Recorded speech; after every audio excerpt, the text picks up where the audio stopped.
네, 성도 여러분 반갑습니다. 오늘은 요한계시록 4장부터 8장 5절까지 4장, 5장, 6장, 7장, 8장 5절까지 내용을 공부해 보도록 하겠습니다. 지난 시간에는 아시아의 7교회에 주님이 명령하셔서 요한이 본 대로 들은 대로 적은 편지를 보낸다라고 하는 내용으로 공부했습니다. 오늘은 7인의 재앙에 관해서 우리가 공부할 텐데 7이라고 하는 숫자는 완전수로서 당시 그 당대의 사람들에게는 완전하고 신령한 숫자로 받아들이는 숫자였습니다. 그래서 7교회, 하필이면 7교회, 하필이면 7인, 7대접, 7나팔 이런 7이라는 숫자를 써서 완전한 어떤 하나님의 행위를 상징하는 숫자로 7이라는 숫자가 쓰였는데 앞으로 계속 7이라는 숫자를 우리가 보게 될 것입니다. 7이라는 숫자를 계속 반복해서 사용함으로써 하나님의 모든 행사와 모든 역사가 완전한 것이다 라는 것을 의미적으로 나타낸다고 할 수 있죠. 그래서 오늘은 7인에 관한 재앙을 우리가 공부하게 될 것입니다. 인이라고 할 때는 도장을 말합니다. 도장 인자, 한자, 도장 인자를 말합니다. 두루마리에 밀봉된 7인이, 도장이 7이 찍혀 있어서 두루마리에 심판의 때에 있게 될 일들을 밀봉한 인이 7이 있었는데 그 7을 하나 뗄 때에 세상에는 재앙이 임하게 되는 그 사건을, 그 환상을 요한이 보고 적은 글이 바로 4장, 5장, 6장, 4, 5, 6, 7, 8장 5절까지의 내용이 되겠습니다. 오늘은 그 내용을 중심으로 우리가 공부해 보도록 하겠습니다. 자, 4장 1절입니다. 이 일 후에 내가 보니 하늘에 열린 문이 있는데 내가 들은 바 처음에 내게 말하였던 나팔 소리 같은 그 음성이 이르되 이리로 올라오라. 이후에 일어날 마땅히 일어날 일들을 내가 내게 보이리라 하시더라. 네, 여기 보면 이 일 후에, 이 일 후에라는 언급이 있는데 우리가 기록 순서에 보면은 3장까지의 내용은 7교회에 보낸 편지에 관한 내용이었으니까 라우디게아 교회에 보낸 편지의 내용이 끝나고 바로 4장이 이어지니까 그런 환상을 보여주시고 바로 전개된 그런 사건이라고 우리가 생각하기 쉬운데 그렇게 해석하는 성서학자도 있지만은 대부분의 성서학자들은 어떤 연속성을 가지기보다는 다른 독립적인 이야기이지만 어떤 서술의 기법상 어떤 이 일 후에 또는 누가 보니 누가 말하였는데 이렇게 하면서 어떤 그렇게 도입되는, 그렇게 말하면서 도입되는 어떤 수사적인 기술이라고 보는 경우가 많습니다. 그래서 이 일 후에라고 할 때 라오디게아 교회에 보내는 편지의 내용을 예수님께서 전달하시고 그 다음에 라기보다는 하나의 독립적인 사건으로서 이제 도입해서 시작을 알리는 그런 구절이라고 봐도 무방하다고 하겠습니다. 그래서 연속적인 어떤 환상을 본 것이 아니라 다른 독립적인 환상을 본 것을 설명하기 위해서 이런 이제 수사적인 기법을 동원해서 말하고 있다 이렇게 봐도 무방할 것 같습니다. 자, 어쨌든 내가 보니, 요한이 보니 하늘에 열린 문이 있다고 했습니다. 하늘에 저기 열려져 있는 문이 있는데 내가 들은 바, 요한이 들어보니까 처음에 내게 말하던 나팔 소리 같은 그 음성이 이르되, 밤모섬에 요한이 유배되어서 주의 날에 안식일 다음 날, 그러니까 주님이 부활하신 그 날을 우리 초대교회에서부터 지금까지 우리가 주일이라고 해서 주의 날로 지키고 있는데 그 주의 날에 묵상을 하고 있는 동안에 뒤에서 큰 음성이 들렸죠. 그 큰 음성이 들렸는데 그 큰 음성의 모양이 나팔 소리 같다라고 하는 표현이 1장 10절에 있습니다. 네, 그렇게 말씀하셨던, 처음에 내게 말씀하셨던 나팔 소리 같은 그 음성이 말하는데 내가 들어보니까 말하더라는 거죠. 이리로 올라오라. 네, 이리로 올라오라라고 말을 했다는 겁니다. 그 이후에 마땅히 일어날 일들, 그러니까 앞으로 그들에게 일어날 일들을 내게 보이겠다. 내가 내게 보이리라. 이렇게 말씀하셨습니다.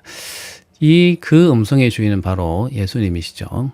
예수님이 하늘문을 보여주시면서 요한에게 올라오라. 마땅히 후에 일어날 일들을 내가 보여주겠다. 이렇게 큰 음성으로 요한을 불렀습니다. 자, 근데 2절에 보면은 내가 곧 성령에 감동되었더니 보라 하늘에 보좌를 베풀었고 그 보좌 위에 앉으신 이가 있는데, 자, 큰 음성으로 예수님이 올라오라 이렇게 말했는데 실제로 올라가는 모습을 설명하지 않고 성령에 감동되었다고 하고 있습니다. 그러니까 올라가는 환상을 보지는 않고 곧 그 시점에서 성령이 감동되어서 보니까 하늘에 올라가 있는 것이죠. 네, 그 성령의 감동으로, 성령의 역사로 하늘의 환상을 이제 보게 되는 그런 장면이라고 우리가 보면 좋겠습니다. 자, 보라 하늘에, 자, 보라라는 것은 원어를 보니까 어떤 보라라고 하는 말은 들어가 있지 않습니다. 그래서 어떤 이제 우리 번역상 들어간 문구 정도로 보면 좋을 것 같습니다. 하늘에 보좌가 있는데, 베풀었다는 것은 보좌를 펼쳐놨다는 겁니다. 하늘에 보좌가 있는데 그 보좌 위에 앉으신 이가 한 분 계신 것을 환상으로 보았습니다. 그 앉으신 이의 모양이 벽옥과 홍보석 같고 또 무지개가 있어 보좌에 둘렸는데 그 모양이 녹보석 같더라. 예.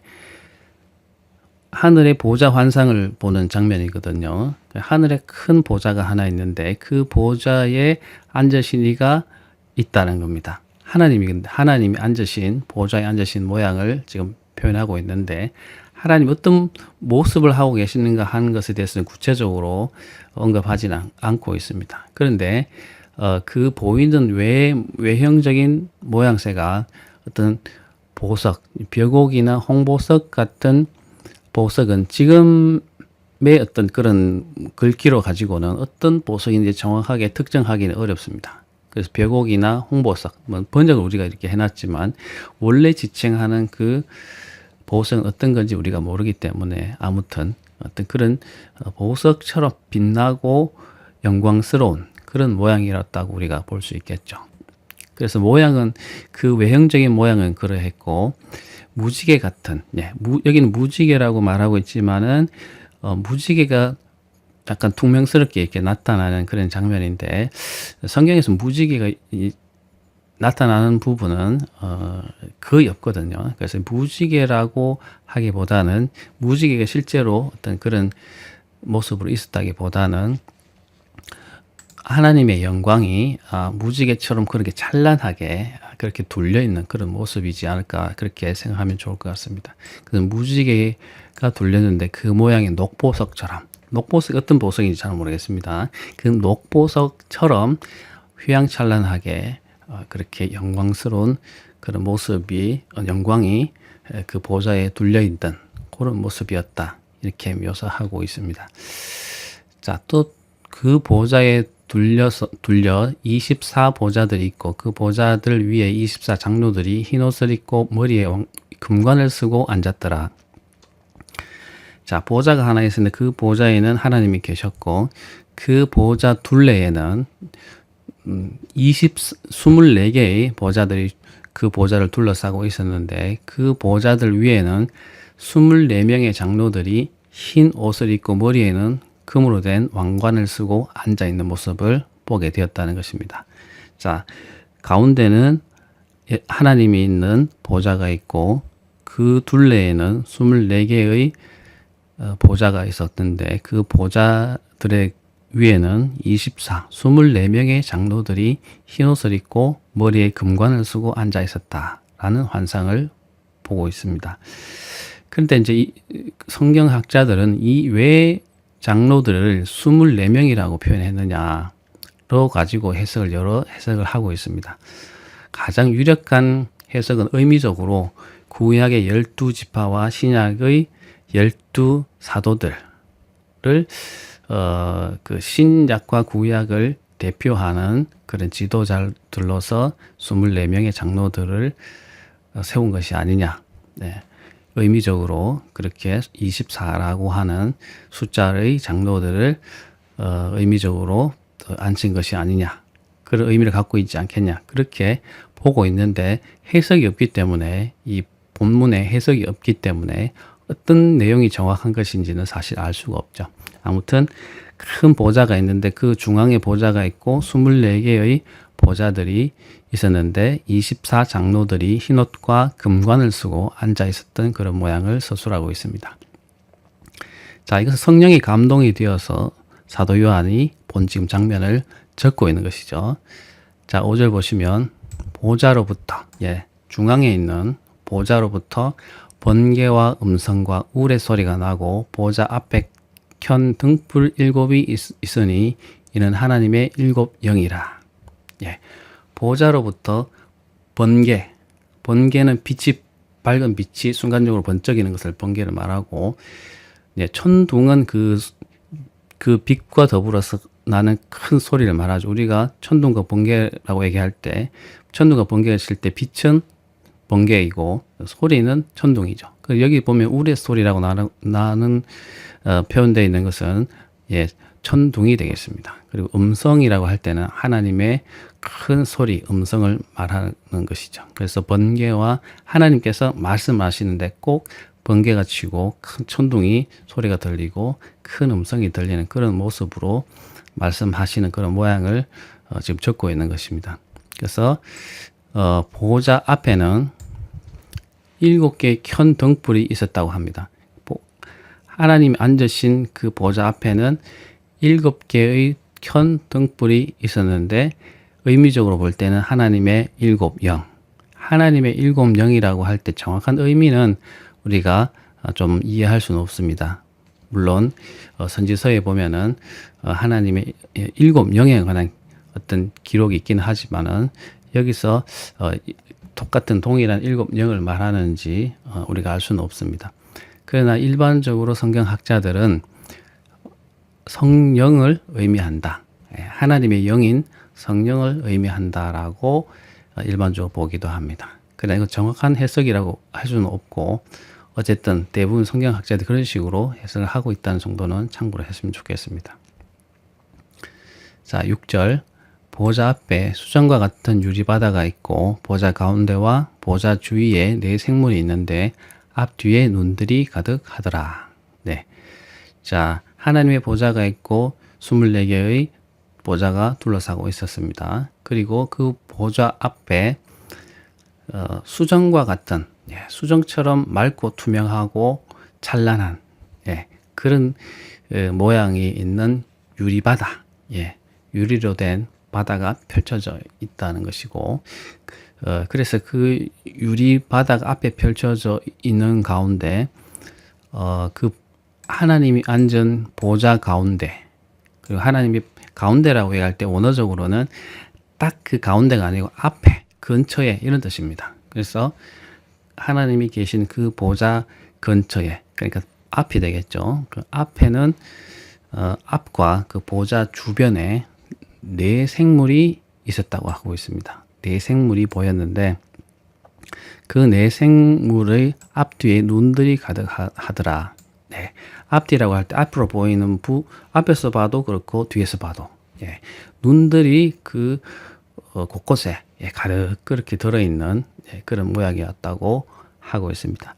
아마 눈들이 가득하다는 것은 어떤 관찰하고 관찰력이 있고 총명하고 어떤 지식이 있는 그런 모양새를 의미한다고 할 수 있겠습니다. 7절 4생물이 있었는데 그 첫째 생물은 사자 모양이었고 둘째 생물은 송아지, 그 셋째 생물은 얼굴이 사람 같은 특징이 있었고 넷째 생물은 날아가는 독수리 같은 그런 모양이었다고 합니다. 사자라고 얘기할 때는 사자의 의미를 갖고 사자같이 생겼다고 할 때는 아마 힘과 권위를 상징하는 생물일 것이고, 송아지 같다고 얘기할 때는 힘을 상징하는, 그리고 셋째 생물이 얼굴이 사람같이 생겼다고 할 때는 지혜와 총명함, 네, 그런 것을 의미하는 것 같고, 넷째 생물은 날아가는 독수리라고 할 때는 빠른 민첩성 같은 것을 의미한다고 할 수 있겠죠. 예, 그런 특징이 갖고 있는 네 생물들이 보호자의 앞뒤에 있었다라는 것이죠. 주변에 있었는데, 그 주변에는 24개의 보좌가 둘러싸고 있었지 않습니까?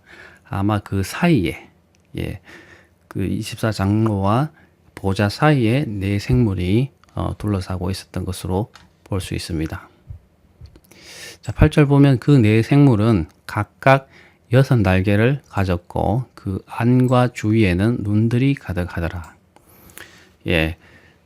사자 같고 송아지 같고 얼굴이 사람 같은, 그리고 날아가는 독수리 같은 그런 특징이 있는 생물들이었는데, 앞뒤로 다시 말하면 온 몸에는 눈의 모양을 하고 있었고, 날개가 6개씩, 각각 6개씩의 날개를 가져서 이렇게 날아오르면서 공중에 뜰 수 있는 그런 능력을 갖고 있는 생물이었다고 할 수 있죠. 그 안과 주위에는 그 몸의 안팎, 그 모든 몸에는 눈들이 가득한 그런 총명한 능력이 있는 그런 생물이라고 의미하는 그런 생물 정도로 우리가 생각할 수 있을 것 같습니다.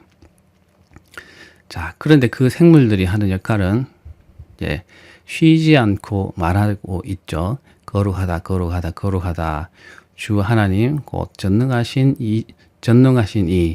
이여 전에도 계셨고 이제도 계시고 장차 오실 이라고 하면서 계속 밤낮으로 쉬지 않고 하나님을 찬양하는 그런 역할을 이 네 생물이 담당하고 있었습니다. 그러니까 그 보좌 주변의 네 생물이 계속 하나님을 찬양하면서 외치는 그런 역할을 하고 있었죠. 그 외치는 내용은 거룩하다는 선언이고, 곧 하나님이 전능하신 이라는 것이고, 전에도 계셨고 이제도 계시고 장차 오실 이, 심판의 주라고 하는 것이죠. 결국 장차 오실 이, 심판의 주로 오실 이라고 선언하면서 계속적으로 그 보좌에 앉으신 이를 찬미하는 그런 역할을 하고 있었습니다. 자, 9절을 보면은 그 생물들이 보좌에 앉으사 세세토록 살아계시는 이에게 영광과 존귀와 감사를 돌릴 때에, 자, 그 네 생물이 보좌에 앉으사 세세토록 살아계시는 살아계시는 이에게, 하나님이죠. 하나님에게 영광과 존귀와 감사를 돌릴 때에, 영광과 존귀와 감사를 돌릴 때에 24장로들은 어떻게 했냐면 보좌에 앉으신 이 앞에 엎드려서 세세토록 살아계시는 이에게 살아계신 이에게 경배하고 자기의 관을, 금관을 쓰고 있었지 않습니까? 흰옷의 금관을 쓰고 있었는데 자기의 관을 보좌 앞에 드리며, 보좌 앞에 내려놓으면서 드리면서 말하는 것이죠. 우리 주 하나님이여 영광과 존귀와 권능을 받으시는 것이 합당하오니 주께서 만물을 지으신지라. 만물이 주의 뜻대로 있었고 또 지으심을 받았나이다 하더라. 생물은 보면은 영광과 존귀와 감사를 돌렸고, 또 24장로들은 영광과 존귀와 권능, 다 비슷하죠. 어쨌든 그 영광스러우신 하나님을 그런 식으로 표현하면서 그분께 영광을 돌리고 또 찬미하는 그런 모습이 요한의 눈에 보였다. 그렇게 우리가 4장에서 볼 수 있습니다. 자, 이제 5장으로 넘어가 보겠습니다. 4장의 내용을 사실 정리해 보면은 요한이 예수님의 부르심을 받아서 하늘로 올라갔는데, 하늘에 펼쳐진 보좌와 그 주변을 둘러싸고 있는 24장로, 그리고 네 생물들을 관찰해서 본 그 내용을 이제 적었습니다. 그리고 5장의 내용은 또 어떤 내용인지 한번 보겠습니다. 5장 1절. 내가 봄에, 자, 그런 보좌 주변에서 일어난 일들을 이제 보았고, 또 다시 주목해서 보았는데 보좌에 앉으신 이의 오른손에 두루마리가 있었다는 것을 말하고 있습니다. 네, 두루마리가 있었는데 안팎으로 섰고 7인으로 봉하였더라. 예, 두루마리 아시죠? 이렇게 말아서 말려져 있는 형태의 서신. 네, 그리고 안팎으로 글자가 써져 있는 것 같은데 양쪽으로 앞뒤로 써져 있는 것 같은데 이 인을 도장을 찍어서 7도장을 찍어서 그 두루마리를 열게 되면은 누가 열었는지 열어서 누가 봤다는 것을 알 수 있는 그런 형태의 모양으로 인이 찍혀져 있는 것을 보게 되었다는 것입니다. 그래서 인을 뗄 수 있는 사람, 권위가 있고 그 능력이 있는 사람만 그 두루마리를 열어볼 수 있는 형태의 모양이라는 거죠. 그 두루마리가 보좌에 앉으신 하나님 오른손에 들려 있었다는 겁니다. 보니까 그래서 또 보니 힘 있는 천사가 큰 음성으로 외치기를 누가 그 두루마리를 펴며 그 인을 떼기에 합당하냐 이렇게 외쳤습니다. 예, 주변에 천사가 있었던 모양인데 천사가 큰 음성으로 말했습니다. 누가 그 두루마리를 펴고 그 인을 떼기에 합당한 자들이냐 자냐 이렇게 외쳤는데 요한이 보니까 하늘 위에나 땅 위에나 땅 아래, 하늘 위든 땅 위든 땅 아래든, 온 천지 삼라만상을 다 표현하고 있죠. 그래서 온 천지 삼라만상에 누구라도 그 두루마리를 펴거나 보거나 할 자가 아무것도 없다는 것을 영적으로 알게 되었죠. 지금 환상을 보고 있으니까 요한의 이 환상의 어떤 능력으로 볼 때 아무도 그 두루마리를 펴거나 보거나 할 자가 없는 것처럼 보였다는 것입니다. 그래서 그 두루마리를 펴거나 보거나 하기에 합당한 자가 보이지 않기 때문에 내가 크게 울었다고 하고 있습니다. 사실 왜 울었는지는 정확하게 설명하기는 어렵습니다. 누군가가 그 두루마리를 펴서 봐야 되는데 그 보지 못하는 안타까움으로 인해서 누구든 그 두루마리를 펼 수가 없었기 때문에 그 내용을 볼 수 없어서 안타까운 그런 마음으로 아마 울었다고 우리가 생각하기에 그렇게 생각하면은 이해하기가 좋겠죠. 그런데 24장로 중 한 사람이 내게 말하되 울지 말라 유대 지파의 사자 다윗의 뿌리가 이겼으니 그 두루마리와 그 7인을 떼시리라 하더라. 네, 그 보좌를 둘러싸고 있는 24장로 중에 한 사람이 요한에게 울고 있는 요한에게 말하는 것입니다. 울지 말라. 유대 지파의 사자, 유대 지파의 사자와 또 다윗의 뿌리라고 지칭하는 그 누군가가 그 두루마리와 그 7인을 뗄 수 있는 권위가 있는 자다라고 그렇게 살짝 말해주고 있는 것입니다. 그 유대 지파의 사자는 사자라고 말해지는 이 존재는 권위와 능력의 상징이죠. 그리고 유다 지파는 이스라엘 지파의 왕권을 가지고 있는 이스라엘의 실제적으로 다스리는 힘이 있는 지파거든요. 그래서 다윗도 유대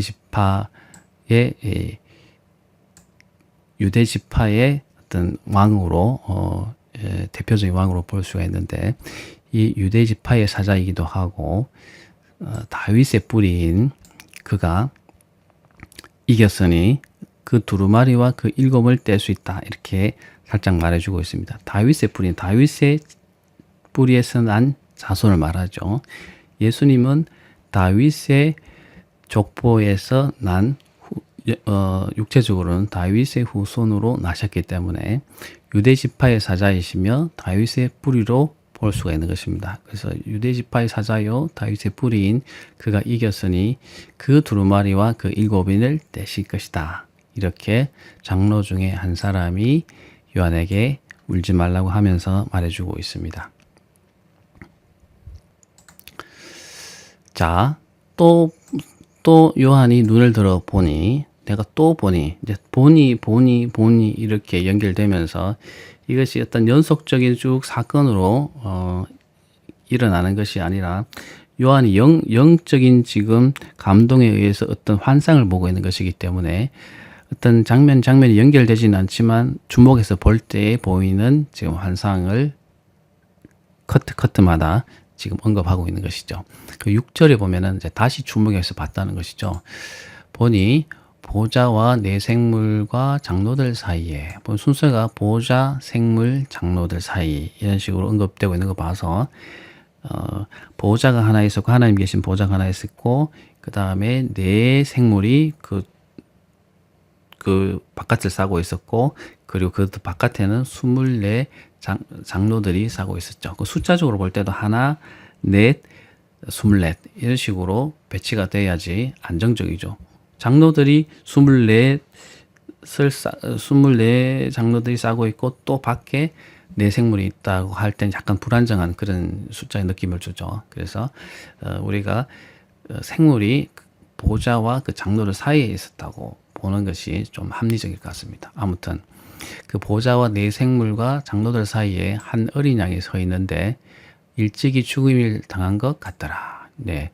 자, 장로들, 그 보좌와 내 생물과 장로들 사이에 그 사이에 섞여서 한 어린 양이 있었다고 했습니다. 그 정확한 위치는 알 수는 없지만 그들 사이에 한 양이 서 있었는데 일찍이 죽임을 당한 것 같은, 네, 죽은 것 같은 그런 양이 서 있었다는 겁니다.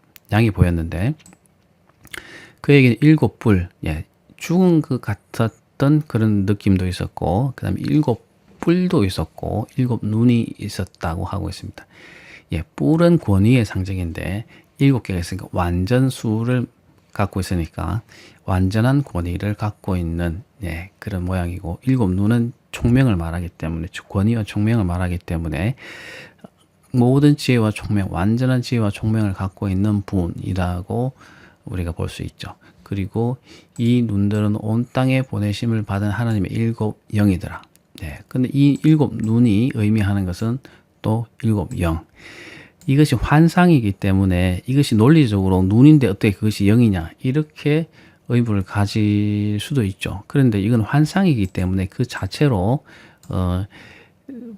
보면서 그가 느끼고 아는 그대로 서술한 것이기 때문에 우리가 꿈을 꾸면은 꿈의 전개가 어떻게 합리적이고 과학적인 것으로만 전개가 안 되더라도 우리는 그것을 받아들이고 다 알지 않습니까? 그런 것처럼 이 환상을 보는 중에 그가 보이는 것과 그 인지 속에서 느껴지는 그대로 말하고 있는 거죠. 그러니까 그 7 눈이 그에게 인식 속에는 7 영이다라고 바로 알겠더라는 것입니다.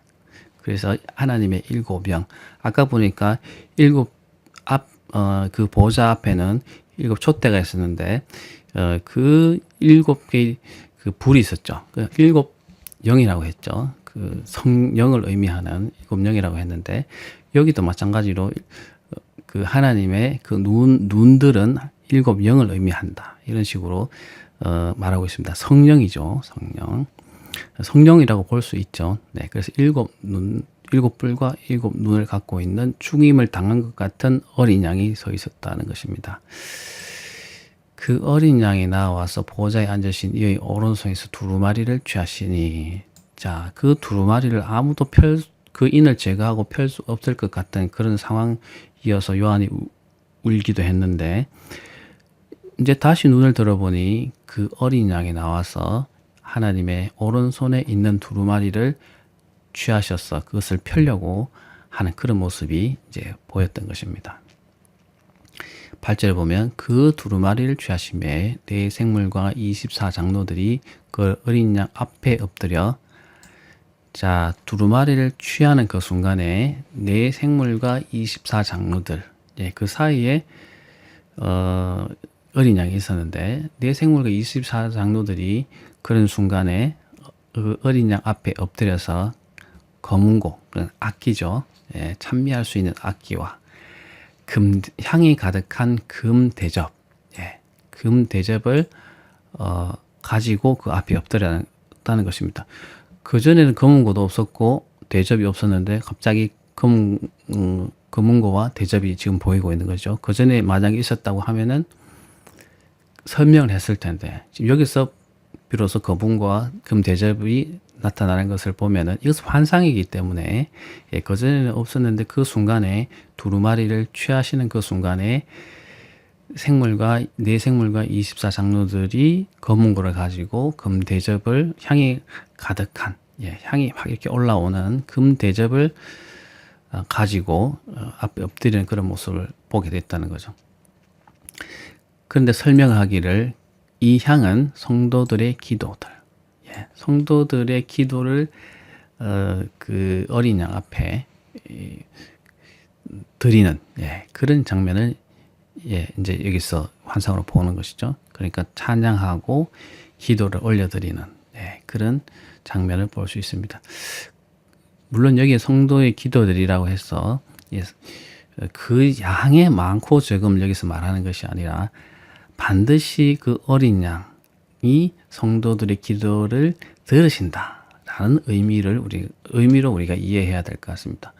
이 향이 성도들의 기도이기 때문에 이 향을 채우기 위해서 기도를 많이 해야 된다. 이런 식으로 우리가 해석하기보다는 성도들의 기도를 빼뜨리지 않으시고 빠지지 않으시고 다 들으시는 분이다. 그런 예수님이다. 이렇게 보면 우리가 좋을 것 같습니다. 자, 9절.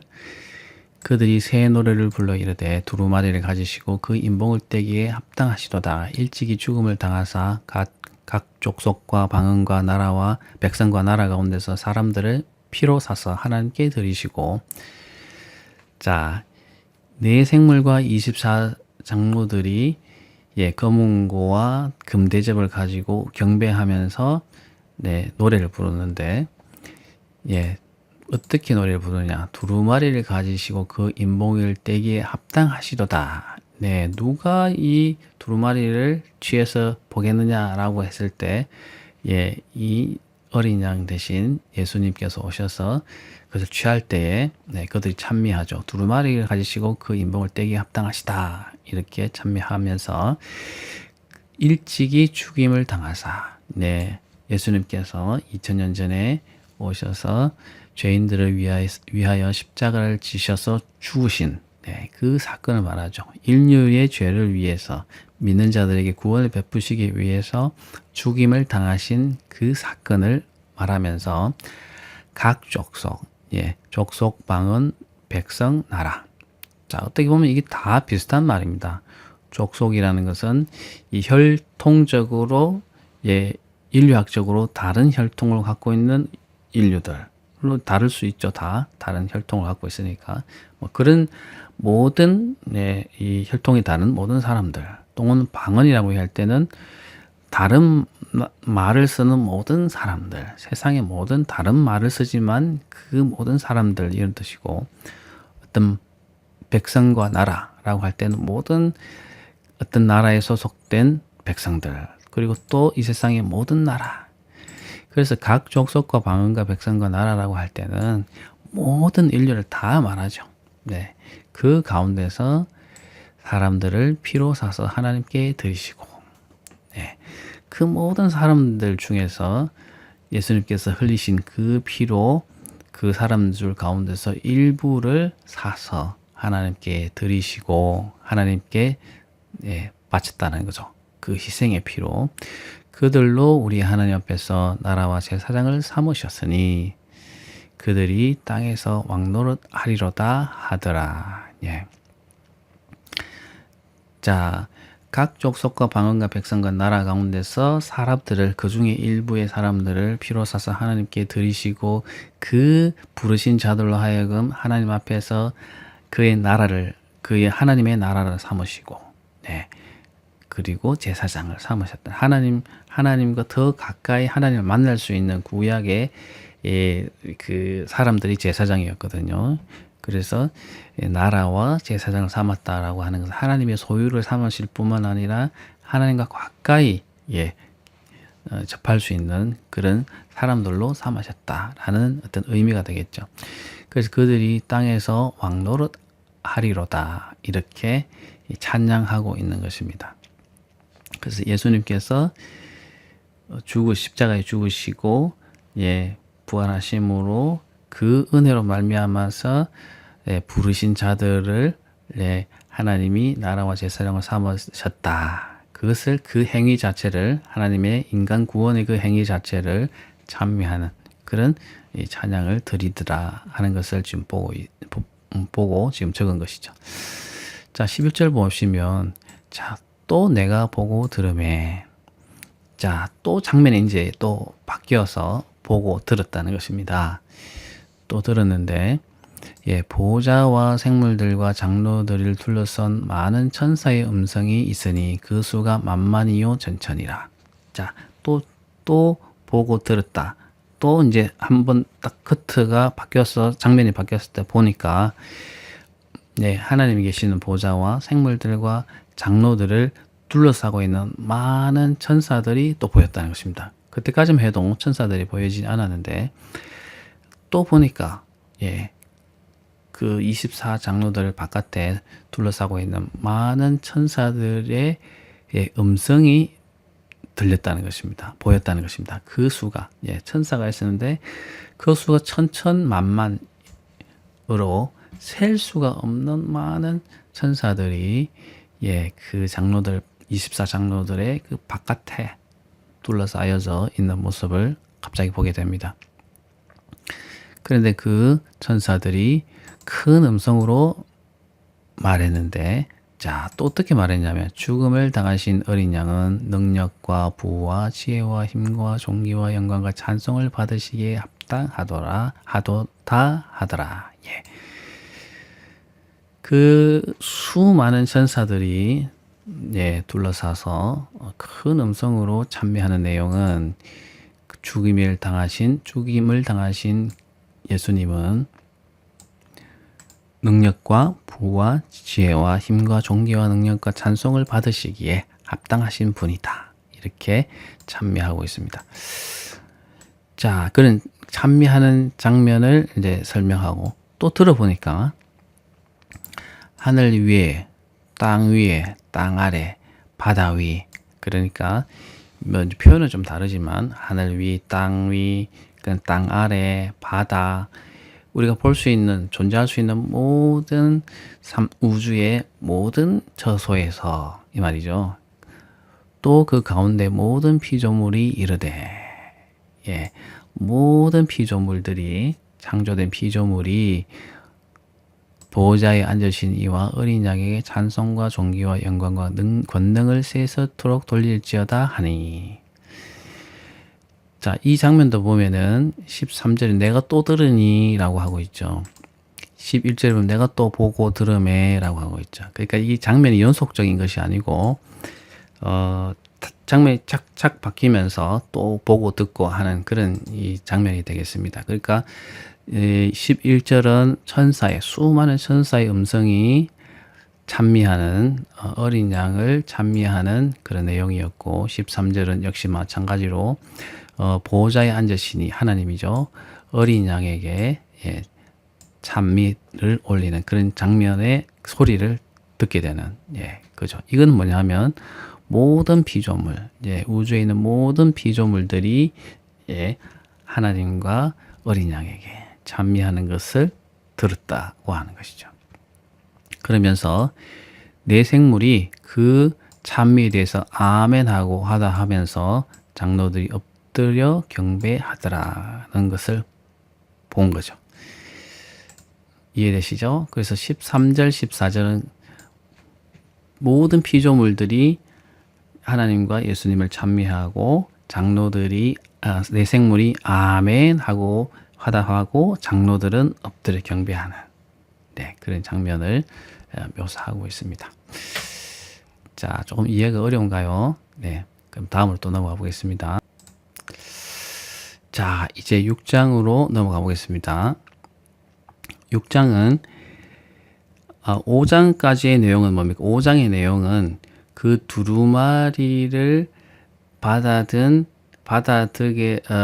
든 그 어린 양에 관한 그 내용이 기록이 되었습니다. 그 인을 두루마리를 받아서 거기에 봉인된 7인을 떼면서 겪게 되는 재앙에 관해서 6장에 기록이 되어 있는데 그 두루마리를 받을 분, 어린 양에 관한 내용이 5장에 기록되어 있고 어린 양이 등장하는 부분이 5장에 기록되어 있고 그 어린 양이 받아서 두루마리에서 인을 땜으로써 나타나게 되는 7인의 심판에 관한 내용이 6장에 있습니다.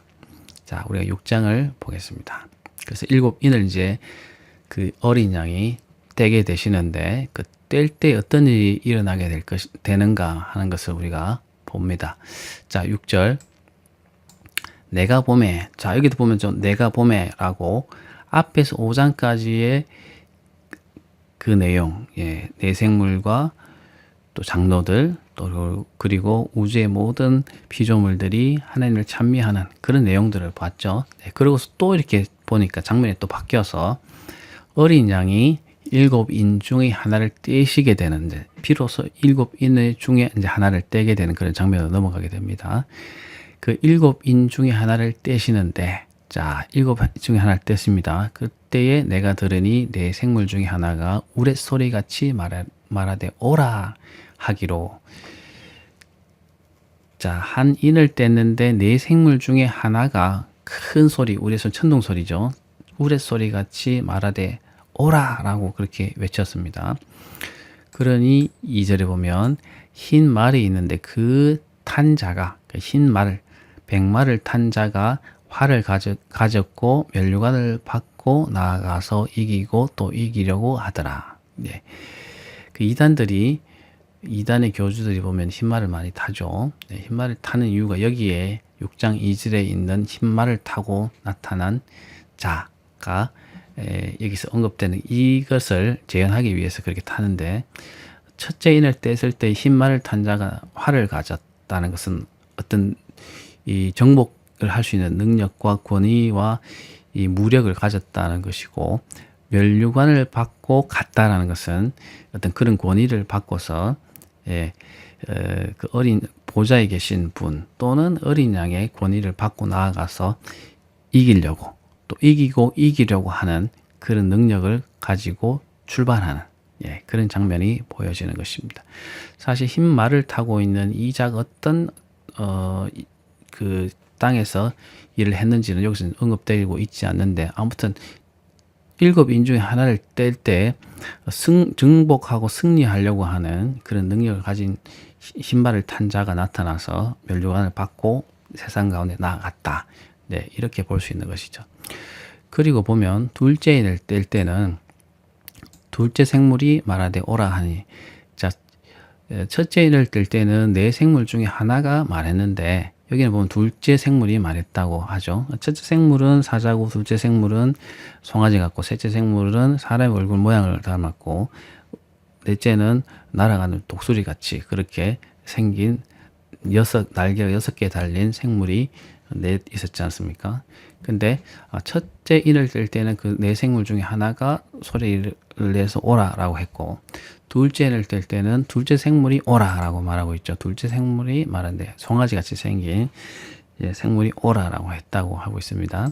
그 4절에 보면은 이에 다른 붉은 말이 나오더라. 네, 첫째 인을 뗄 때는 여기서 보면 흰 말이 나왔는데 둘째 인을 뗄 때는 붉은 말이 나오더라.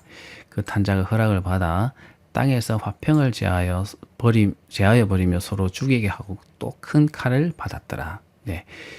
둘째 붉은 말을 탄 자가 보면은 땅에서 화평을 제하여서 서로 싸워서 죽게 하고, 네. 그 직접적으로 그들을 멸할 수 있는 큰 칼을 받아서 갔더라는 것이죠. 그러니까 세상을 정복하고 전쟁을 일으키고 분쟁을 일으키는 그런 능력을 받아서 세상을 심판하는 세상을 어지럽히는 그런 능력을 받아서 둘째 인을 뗄 때에 붉은 말을 탄 자가 나와서 그렇게 하더라는 것을 이제 보게 된 것이죠. 환상을. 자, 그러면 세 번째도 보면은 셋째 인을 떼실 때에 어린 양이 뗄 때에 내가 들으니 셋째 생물이 말하되 오라 하기로 내가 보니 검은 말이 나오는데 그 탄자가 손에 저울을 가졌더라. 예. 셋째 인을 들 때는 둘째 인은 붉은 말 탄자가 왔고 셋째 인을 들 때는 검은 말을 탄자가 나왔는데 그 탄자가 저울을 가졌다라고 하고 있습니다. 예.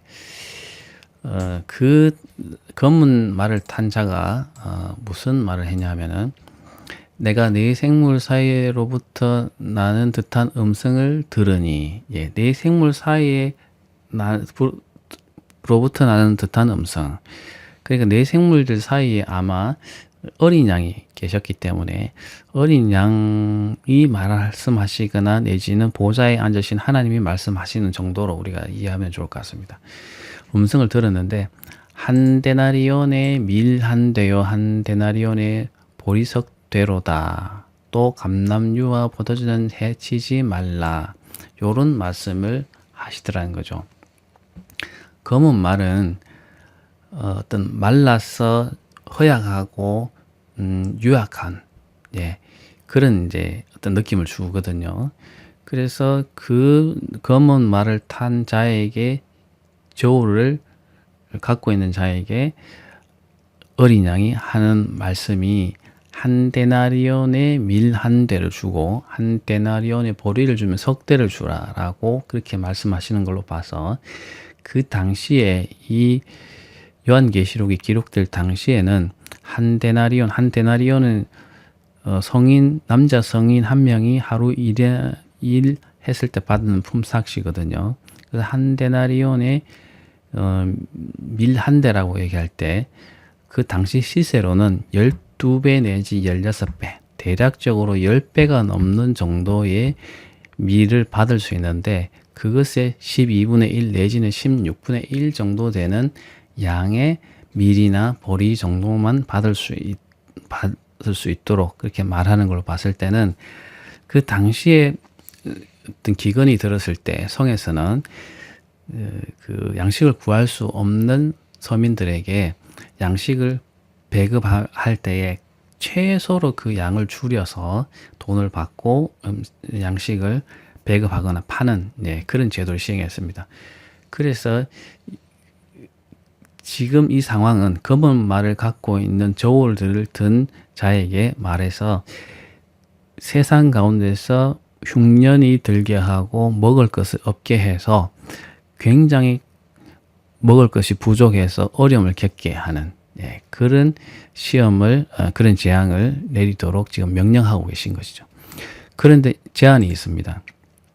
감람유와 포도주, 감람유는 올리브유를 말하고 포도주는 음료를 술 형태로 된 음료를 말하는데 이것은 어떤 사치품이라기보다는 서민들이 생활에 꼭 필요한 그런 이 품목이거든요. 그래서 그런 것까지는 해치지 말라라고 하는 단서를 주시면서 가뭄이 들게 하고 곡식을 거둘 수 없는 그런 상황에 이르도록 하라라고 하는 그런 명령을 하고 계신 것을 볼 수 있습니다. 그 셋째인은 가뭄에 관한 그런 재앙을 주문하고 계시는 그런 모습을 우리가 볼 수 있습니다. 자, 넷째인을 떼실 때에 내가 넷째 생물의 음성을 들으니 말하되 오라. 넷째 생물의 음성으로 오라라고 그렇게 이제 넷째인을 뗄 때 말했다는 것인데 청황색 말이 나오는데 청황색 청색이면서 황색이 섞여 있는 말이죠. 청황색 말이 나오는데 그 탄자 이름은 사망이니 음부가 그 뒤를 따르더라. 사망이라는 이름을 갖고 있는 말탄자가 청황색 말을 타고 왔는데 음부는 지옥, 죽은 자가 가는 곳, 임시로 가 있는 곳이 음부거든요. 그래서 음부나 죽음이나 사망이나 의미는 다 비슷하죠. 그래서 사망이 이름을 갖고 있는 말탄자가 나오는데 음부가 딱 그 뒤를 따라서 오고 있더라는 것입니다. 그 말탄자가 가진 그 재앙의 허락이 뭐냐 하면 땅 4분의 1의 권세, 그러니까 땅 4분의 1을 멸할 수 있는 권세를 얻었다는 것입니다. 100% 땅을 멸하는 것이 아니라 4분의 1 정도의 사람들을 멸할 수 있는 권세를 얻어서 검과 검은 그 실제로 찔러 죽일 수 있는 능력이죠. 그다음 흉년과 사망과 땅의 짐승들, 맹수들, 땅에 우글거리는 그런 맹수들로서 땅의 4분의 1에 되는 인구를 죽일 수 있는 권한을 줬다는 것입니다. 네, 그런 심판이 넷째 인을 뜰 때 임하도록 하는 것을 봤다라고 사도 요한이 말하고 있습니다. 다섯째 인을 떼실 때 내가 보니 하나님의 말씀과 그들이 가진 증거로 말미암아 죽임을 당한 영혼들이 제단 아래에 있어. 자, 여기 보면 다섯째 인을 뗄 때에는 어떤 재앙이 임하기보다는 하나님의 말씀과 그들이 가진 증거, 그들이 가진 예수 그리스도의 가진 증거로 말미암아서 복음이죠. 복음의 증거로 말미암아서 죽임을 당한 순교한 영혼들이 제단 아래에 있어. 이 제단이 어디서 갑자기 나타나고 있습니까? 이건 환상이기 때문에 딱 그들이 보여진 다섯째 인을 뗄 때 딱 보여진 어떤 사람들이 영혼들이 죽임을 당한 영혼들이 딱 보이는데 어떤 제사를 지내는 제단 아래에서 있는 그런 영혼들을 보았다는 것입니다. 근데 그 영혼들이 큰 소리를 불러 이르되 그 영혼들은 하나님과 예수 그리스도의 복음으로 말미암아 순교당한 사람이지 않습니까? 그 사람들이 제단 아래에서 불러 이르되 거룩하고 참되신 대주제여. 네, 거룩하면서 참이신 대주제, 통치자여. 땅에 거하는 자들을 심판하여 우리 피를 갚아주지 아니하시기를 어느 때까지 하시려 하나이까. 네, 하나님께 신원하는 것이죠. 그들이 당한 억울한 죽음에 대해서 그 피에 대한 대가를 갚아달라고 신원하고 있는 장면을 보게 되는 것입니다. 네, 땅에 거하는 자들, 그들을 대적해서 죽였던, 순교하게 만들었던 자들에 대해서 억울함을 풀어달라고 신원하고 있는 장면이 보여지고 있는 것입니다. 그런데 각각 그들에게 흰 두루마기를 주시며 흰 두루막 옷 있죠. 그 옷을 하나님께서 주시며 이르시되 아직 잠시 동안 쉬되 그들의 동무종들과 형제들도 자기처럼 죽임을 당하여 그 수가 차기까지 하라 하시더라. 이렇게 말씀하시면서 흰 두루마기를 주어서 입게 했다는 것입니다. 자, 흰 두루마기를 주시면서 너희들이 여기서 잠깐 쉬어라. 너희들의 동무인 나의 종들과 너희들의 형제들. 결국은 뭡니까? 순교당한 그 사람들의 같은 동역자들, 같은 교회의 형제들도 자기처럼 지금 순교당해서 하나님께 신원하고 있는 그 사람들처럼 죽임을 당하여 그 숫자가 차기까지 너희들은 여기서 잠시 쉬어라. 이렇게 말하는 장면을 봤다는 것입니다. 다섯째 인을 뗄 때는 실제적으로 어떤 심판이 임하시지는 않았지만 그 다섯째 인을 뗄 때 보여지는 환상은 억울하게 순교해서 죽은 영혼들의 신원하는 장면을 보게 된 것이죠.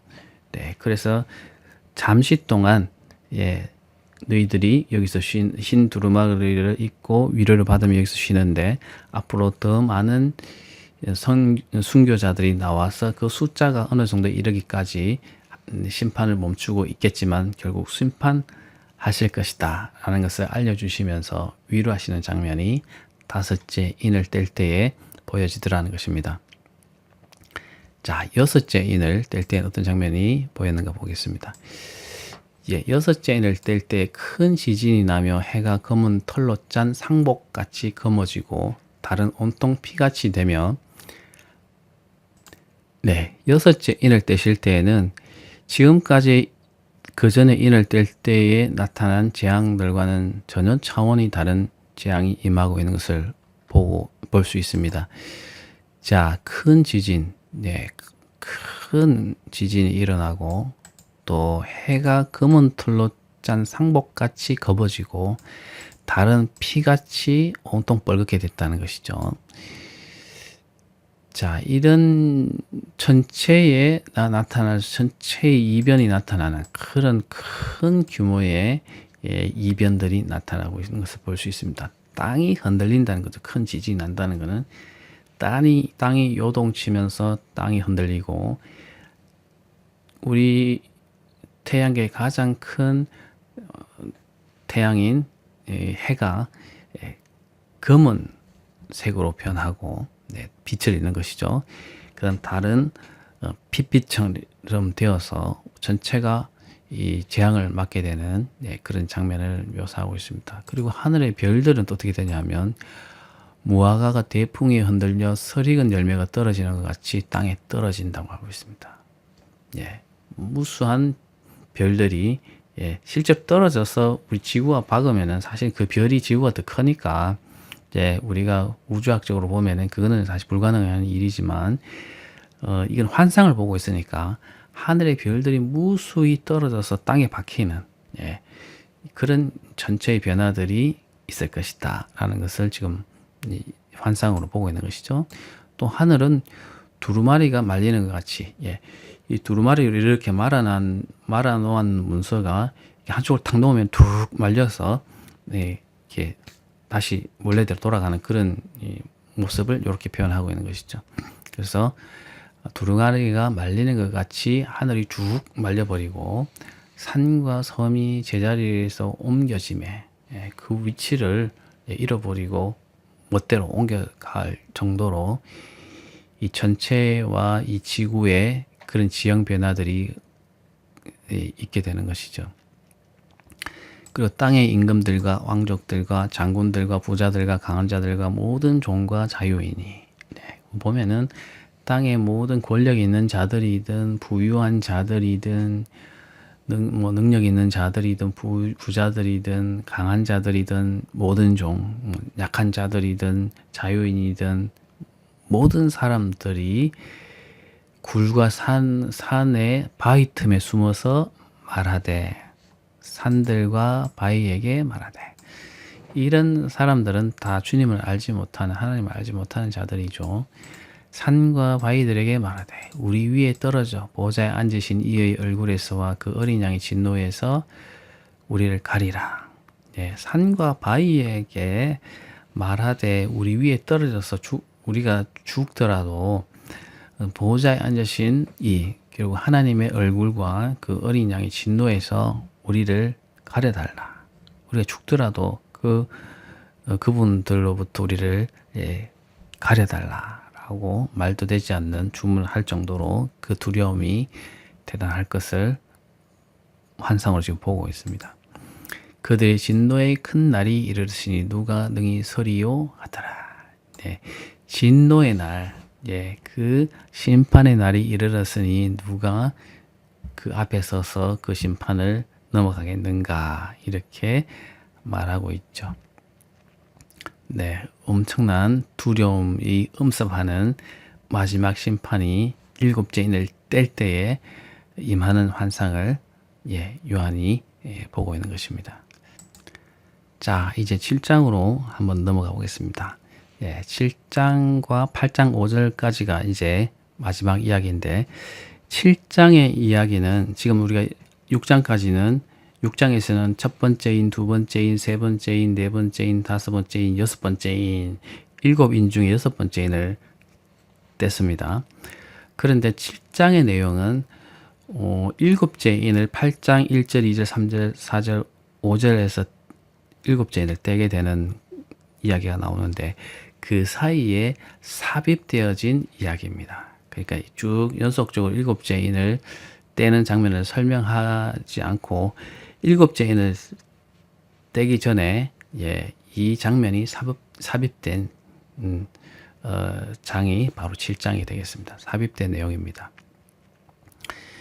자, 그래서 이 일 후에 내가 내 천사와 내 땅 모퉁이에 선 것을 보니, 자, 이 일이라고 할 때 여기서도 마찬가지 6장에서의 그 7째 인을 뗄 때 보였던 그런 환상의 그 다음이란기보다는, 그 다음에 일어날 일이라기보다는 또 보니 바로 보이게 된 그 장면, 물론 이제 그 여섯째 인을 떼고 그 다음에 장면을 봤을 수 있지만 그것이 연속적으로 일어날 일이다라고 우리가 단정할 수는 없습니다. 아무튼 그 이 일 후에 이렇게 묘사하는 것은 또 히브리 문학적인 어떤 표현에 있어서 어떤 연속되지 않는 이야기를 할 때 이렇게 표현하기도 한다고 제가 말씀드렸죠. 그렇기 때문에 여섯째 인을 떼고 그 이후에 일어날 일이라고 우리가 단정할 수는 없다는 것입니다.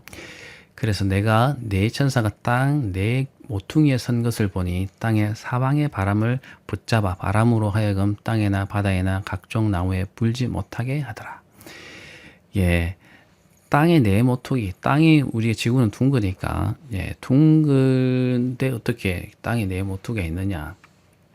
당시 사람들은 이 지구가 이렇게 평평하다고 생각했고 모퉁이가 있어서 그 이상 넘어가면 떨어져서 죽는다고 생각했습니다. 그래서 그 사람들이 갖고 있는 그 세계의 어떤 그런 인식의 범위 안에서 하나님께서 예언하고 계신 것이죠. 그래서 네 모퉁이에 천사 네 천사가 모퉁이에 서서 있었던 것을 환상으로 지금 보고 있는데 땅에 부는 모든 바람을 잡아서 불지 못하게 하고 있습니다. 바다든 나무에든 땅에든 불지 못하게 해서 바로 그 바람을 놓으면 바로 그 바람의 재앙이 임하도록 그 바람을 잡아서 가다 놓고 있는 그런 장면이 보였다는 것입니다. 또 봄에 다른 천사가 살아계신 하나님의 힘을 가지고 해 돋는 데로부터 올라와서 땅과 바다를 해롭게 할 권세를 받은 네 천사를 향하여 큰 소리로 외쳐. 자, 그러고 있는 네 천사가 그러고 있는 찰나에 또 봄에 그러고 있는 장면에 또 그다음 컷을 넘어가서 다른 천사 하나가 살아계신 하나님 인을 가지고 해 돋는 데로부터 올라와. 뭐 해 돋는 데가 동쪽 아니겠습니까? 동쪽에서 올라와서 땅과 바다를 해롭게 할 권세를 받은 네 천사, 지금 모퉁이에서 바람을 잡아서 지금 있는 바람을 가다두고 있는 그 천사들을 향해서 외치는 것입니다. 하나님의 인을 가지고 왔다고 하고 있죠. 근데 갑자기 하나님의 인을 가지고 왔는데 이것이 앞에 6개의 인이나 여섯 번째 인, 7번째 인과는 사실은 다르죠. 그러니까 여기서 하나님의 인을 가지고 왔다는데 이 인은 이 두루마리에 있는 인과는 좀 다른 그런 인을 말하고 있습니다. 그러니까 이 이야기의 성이 좀 깨지고 있는 그런 이야기죠. 네, 그 천사가 우리가 우리 하나님의 종들의 이마에 인치기까지 땅이나 바다나 나무 등을 해하지 말라 하더라. 예. 우리가 그 다른 천사들이 와서 그 네 천사들에게 말하는 것입니다.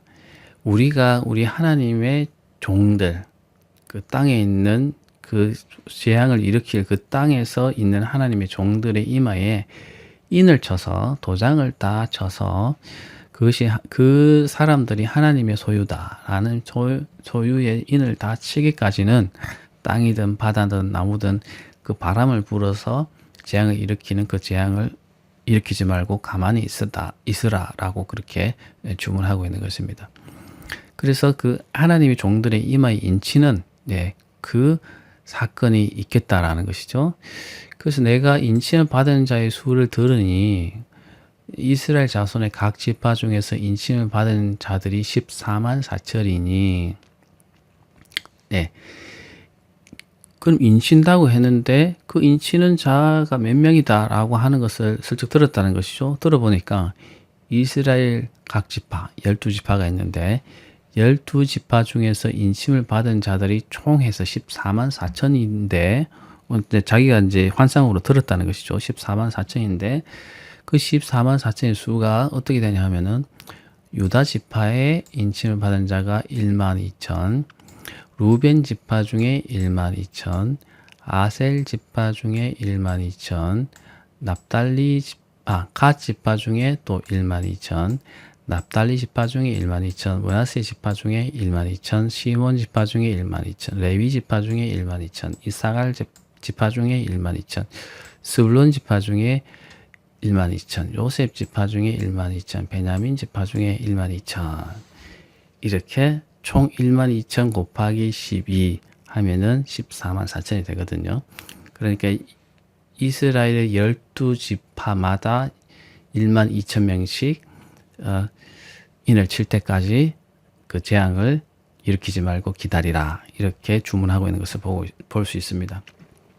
하나님 인을 가지고 와서 인을 칠 때까지, 여기서 이제 하나님이 인을 도장을 가지고 왔으니까 2절에 보면은 하나님 인을 가지고 인 친 것이 아니라 인을 도장을 가지고 와서 그 인으로 그 종들의 이마에 그 소유를 나타내는, 노예나 종들의 소유를 나타낼 때 그렇게 도장을 그 주인의 인을 불에 지져서 찍어서 그 소유를 알아보기 쉽게 표현한 그 당시에 그런 사회의 모습을 그대로 여기 투영해서 14만 4천 명에 이르는 12지파 각각 1만 2천 명씩의 머리에 도장을 찍을 때까지, 하나님 소유의 사람들에게 도장을 찍을 때까지 재앙을 일으키지 않도록 멈추라고 그렇게 주문하고 있습니다. 자, 이스라엘의 12지파에 대해서 조금 알아보면, 이스라엘 12지파는 이스라엘의 조상이었던 야곱의 12아들로부터 기인합니다. 12아들로 그 아들이 이룬 그 지파가 12지파인데,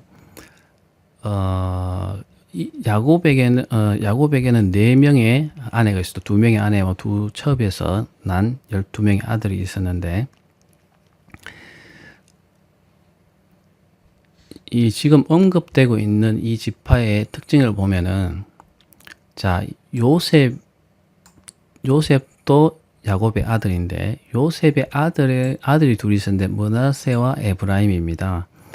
그래서 요셉도 들어가 있고 므낫세도 들어가 있는데, 사실은 야곱이 죽을 때에 요셉의 아들인 므낫세와 에브라임도 지파에 대우를 해주겠다라고 하는 그런 선언이 나옵니다. 약속이 나오죠. 그래서 요셉과 므낫세가 들어가면, 요셉은 사실은 에브라임 지파를 말하고 있는데, 이 두 지파를 넣게 되면 사실 13지파가 되지 않습니까? 그런데 한 지파가 빠져 있습니다. 단 지파라고 하는 한 지파가 빠져 있는데, 단 지파가 빠지고 여기에서는 에브라임 지파가 요셉 지파라는 이름으로 바뀌어서 들어가 있습니다. 그래서 요셉 지파는 에브라임 지파를 말하고 므낫세 지파를 말합니다. 므낫세는 그 요셉의 아들, 므낫세를 말하는 것이죠. 자, 왜 그랬느냐 하는 것은 약간 신학적인 해설이 필요하니까 그것은 넘어가고, 어쨌든 단 지파는 빠지고 므낫세 지파와 에브라임 지파가 들어갔는데, 에브라임 지파 대신에 요셉이라는 지파를 이름을 써서 12지파를 표현하고 있다. 그렇게 보시면 좋을 것 같습니다. 자, 아무튼 2일 후에, 또 2일 후에라고 또 하고 있습니다. 자, 여기서 사실 8절 이전까지의 내용은 하나님 인을 가져와서 14만 4천 명에게 머리에 인을 치기 전까지는 재앙을 일으키지 말라라고 한 그 사건이 될 수도 있고, 또 이것도 독립적인 또 환상이라고 또 볼 수도 있는데, 한번 내용을 또 보겠습니다. 내가 보니 각 나라와 족속과 백성과 강원에서 아무도 능히 셀 수 없는 큰 무리가 나와 흰옷을 입고 손에 종려 가지를 들고 보호자 앞과 어린 양 앞에 서서 큰 소리로 외쳐 이르되 구원하심이 보호자에 앉으신 우리 하나님과 어린 양에게 있도다 하니. 이 잘 아시는 문구죠. 우리가 찬양에서 늘 부르는 그런 문구인데, 각 나라와 족속과 백성과 방언, 모든 나라들에서 온에서 주님을 믿어서 거기에 오게 된, 아무도 셀 수 없는 큰 무리가 와서 흰옷을 입고 손에는 종려가지 나무를 들고, 종려가지는 왕이 지나가거나 또는 좋은 일이 있을 때, 축하할 때 그 사람들은 종려가지 나무를 들고 흔들면서 축하를 했던 그런 관습을 여기서 이렇게 묘사를 하고 있습니다. 그러니까 즐거운 일이 있거나 축하할 일이 있을 때 종려가지 나무를 들고 나와서 이렇게 노래 부르고 축하하는 그런 장면이 여기 보여지고 있는 것이죠. 그리고 보좌 앞, 하나님이 계신 보좌 앞, 어린 양 앞에 서서 큰 소리로 외쳐 이르되. 자, 이렇게 항상 찬미한 그런 이 환상이 같이 뒤따라져 나오는 것을 볼 수 있습니다. 항상 보면 그렇죠. 그 구원하심이, 예, 인간을, 죄인된 인간을 구원하심이 보좌에 앉으신 우리 하나님과 어린 양에게 있다. 그 모든 권한이 하나님과 예수님께 있다. 어린 양에게 있다라고 그렇게 선언하고 찬미하고 있는 것이죠. 그래서 모든 천사들과 보좌와 장로들과 네 생물의 주위에 서 있다가 그 보호자 앞에 엎드려 얼굴을 대고 하나님께 경배하여. 자, 모든 천사는 어떤 천사를 말하죠? 그 12장로들 바깥에 수많은 만만천천의 천사가 에워싸고 있었지 않습니까? 그 모든 천사가, 예, 보호자와 장로들과 네 생물의 주위에 서 있다가. 자, 여기는 보면 또 보호자, 장로, 생물 이렇게 되어 있죠. 앞에서는 여러분 언급될 때 보호자, 생물, 장로들인데 여기 또 순서 좀 다릅니다. 어쨌든 여기서는 보호자, 장로, 네 생물의 주위에 서 있다가 보호자 앞에 모든 천사가 엎드려서 얼굴을 대고 하나님께 경배하면서 어떻게 말했느냐. 아멘. 찬송과 영광과 지혜와 감사와 존귀와 권능과 힘이 우리 하나님께 세세토록 있을지어다. 아멘. 자, 이 아멘은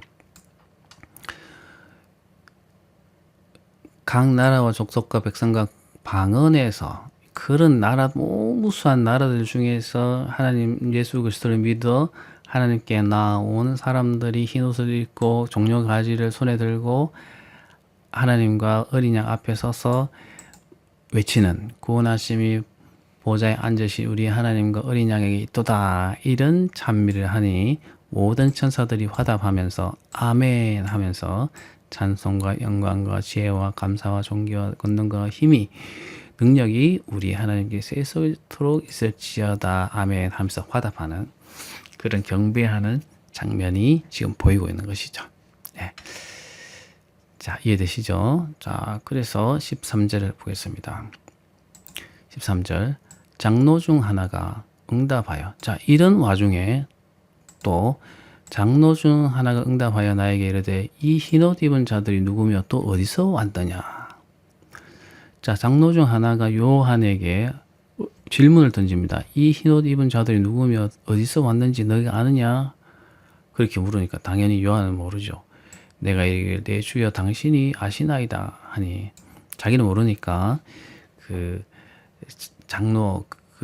장로에게 내 주여 당신은 아시지 않겠습니까? 이렇게 겸손하게 대답하는 것을 볼 수 있습니다. 그러니까 그 장로가 나에게 이르되 이는 큰 환란에서 나오는 자들인데 어린 양의 피에 그 옷을 씻어 희게 하였느니라.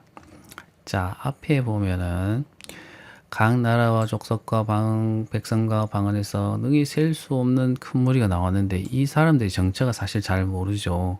그런데 이 사람들의 정체가 뭐냐?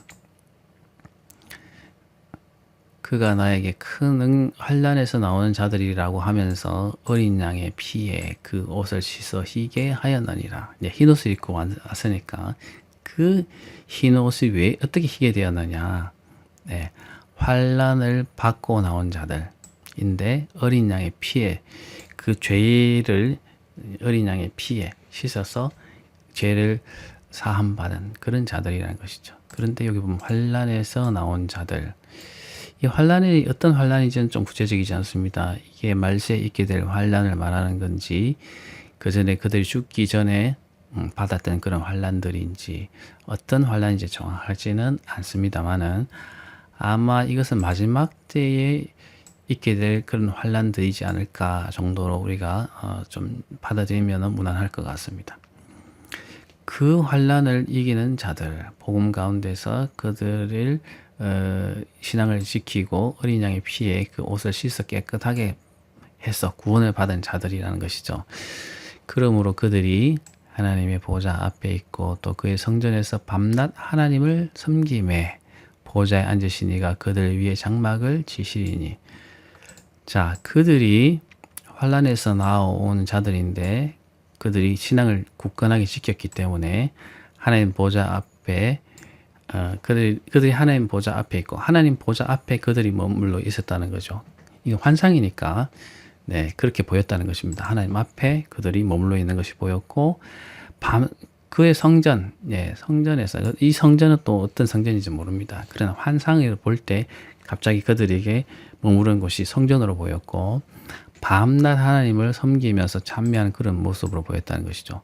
그래서 보좌에 앉으시니 하나님이 예, 그들 위에 장막을 쳐줬다는 것입니다. 장막을 쳐줘서 사실 장막이라고 얘기하면은 이스라엘 백성들이 광야 생활할 때 하나님이 머무르시는 그들이 가운데 머무르신다라는 증표로 장막을 건설하라고 했고 그 장막 가운데 하나님이 머물러 계시지 않습니까? 지성소에.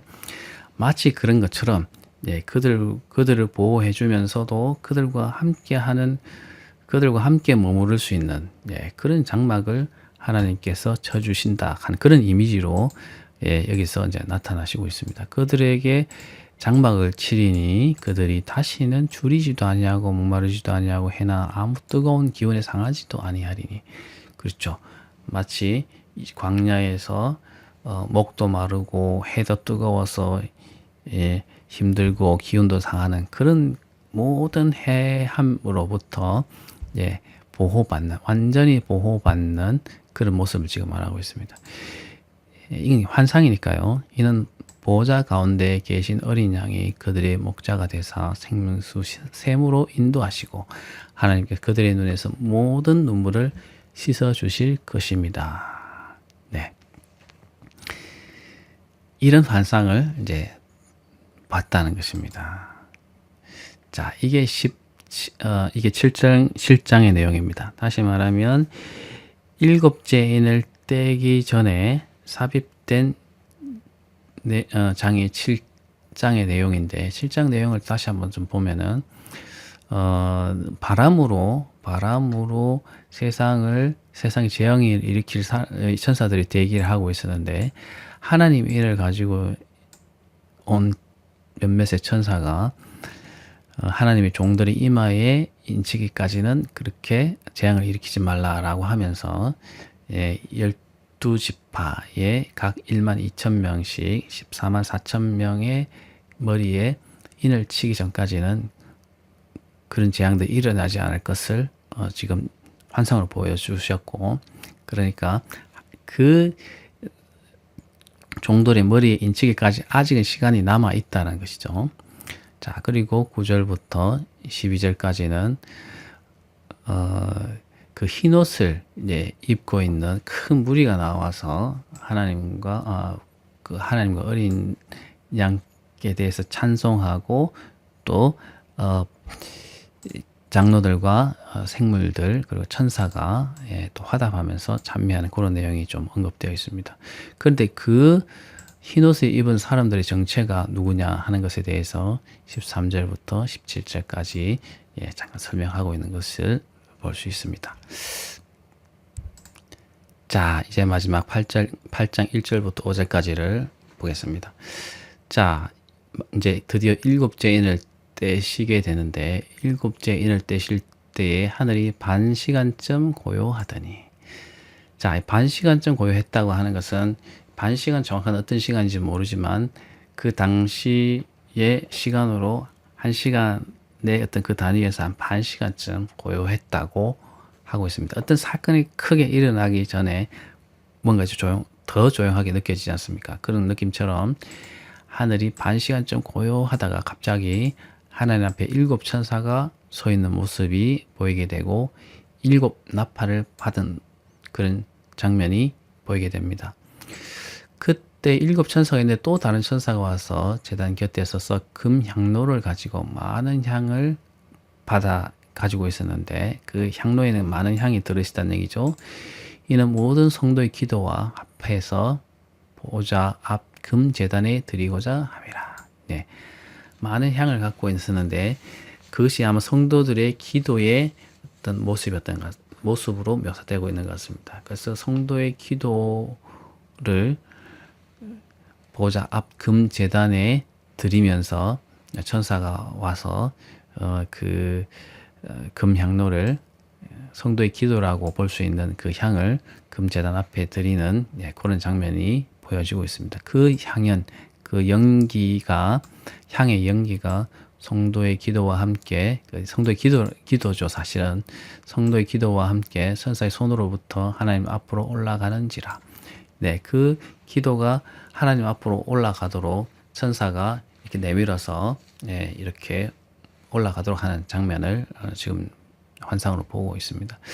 천사가 금향로를 가지고 제단에 불을 담아다가 땅에 솟음에 우레와 음성과 번개와 지진이 나더라. 자, 향로를 가지고 와서 제단에 불을 담아서, 제단은 제물을 드리는 성전의 제단이 되겠죠. 그 불을 담아서, 제단에 불을, 거룩한 불을 담아서 그 향로에 있던 것을 땅에 쏟았다는 것입니다. 그렇게 하니 그 거룩한 것의 죄를 세상 가운데 땅에 쏟으니까 우레와 음성과 번개와 지진이 나면서 일곱 나팔의 심판이, 재앙이 다시 일어나는 것을 볼 수가 있습니다. 결국 일곱째 인은 앞으로 또 9장에서 언급되게 될 일곱 나팔의 재앙을 여는 하나의 열쇠로, 그 연결점으로 지금 설명하고 있는 것입니다. 그래서 일곱 천사가, 일곱 나팔을 들고 있는 일곱 천사가 보이고, 그 비로소 성도들의 기도로 묘사되는 그 금 향로를 가지고 와서 하나님께 그 향의 기름, 연기를 올려드리고, 그리고 나서 그 향로를 제단의 불과 함께 섞어서 땅에 쏟음으로써 우레와 번개와 음성과 지진이 비로소 땅에 나면서 또 새로운 엄청난 재앙들이 일어나는 그런 사건으로 이제 8장 6절부터 연결되는 그런 사건이 일어나게 됩니다.